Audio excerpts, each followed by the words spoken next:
Hi friends, எல்லோரும் எப்படி இருக்கீங்க? நல்லா இருக்கீங்களா? Moni diary naval channel. வாங்க வீடியோக்குள்ளே போகலாம்.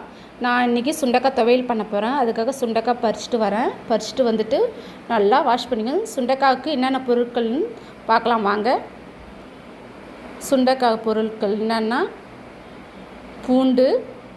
பூண்டு, தேங்காய், புளி, பச்சை மிளகு, கொத்தமல்லி, உளுத்தம்பருப்பு, பெருங்காயம், கல் உப்பு, சுண்டக்காவை தட்டி வச்சுருக்கேன். தட்டி தண்ணியில் போடணும். அப்போ தான் சுண்டக்காய் கருத்து போகாது. தண்ணியில் போட்டால் தான் கருத்து போகாது. நம்ம தட்டி வச்சா கருத்து போயிடும். வாங்க எப்படி செய்யலான்னு பார்க்கலாம். இப்போது வானலில் அடுப்பத்தை வச்சுக்கலாம். வானலில் கொஞ்சமாக எண்ணெய் ஊற்றிக்கலாம். எண்ணெய் ஊற்றினா பிற உளுத்தம்பருப்பு, பெருங்காயம் எண்ணெயில் போட்டு பொன்னிறமாக வறுத்து எடுத்து வச்சுக்கணும். எண்ணெய் ஊற்றியாச்சு. பொன்னிறமாக பெருங்காயம், உளுத்தம்பருப்பு பொன்னிறமாக எடுத்து வச்சுட்டு பூண்டு, பச்சை மிளகாய் போட்டு நல்லா வதக்கணும். பூண்டு, பச்சை மிளகாய் போட்டு நல்லா வதக்கினா பிற சுண்டக்காய் வடிகட்டி தண்ணியில் போட்டு வடிகட்டி அதுவும் போட்டு நல்லா வதக்கணும்.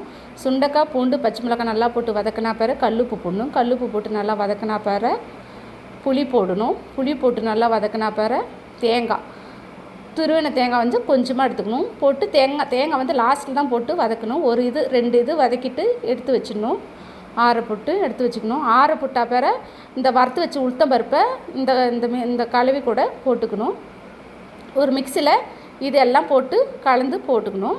போட்டால் பிற கொத்தமல்லி லாஸ்ட்டில் போட்டு கொஞ்சோண்டு தண்ணி ஊற்றி கொஞ்சம் கல்லுப்பு போட்டு அரைக்கணும்.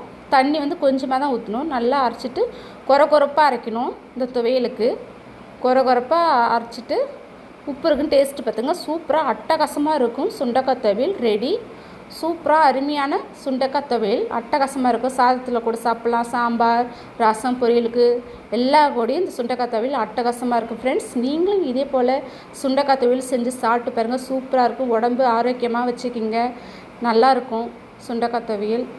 Okay friends, Moni diary naval சேனலில் சப்போர்ட் பண்ணுங்கள், ஃபாலோ பண்ணுங்கள் ஃப்ரெண்ட்ஸ். பாய்.